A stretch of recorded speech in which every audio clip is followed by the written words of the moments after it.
దేవుని రాజ్యము ఇలాంటి వారిదే. మార్కు 10:14.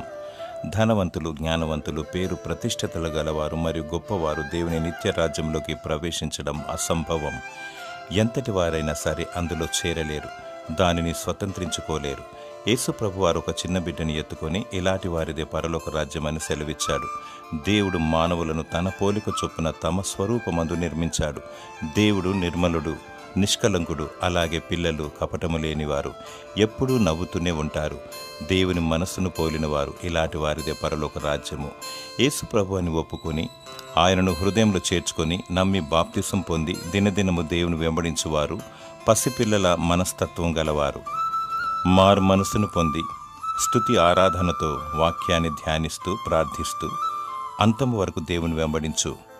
దేవుడు నిన్ను కరుణించి తన నిత్య రాజ్యమును నీకు దయచేయునుగాక. ఆమేన్.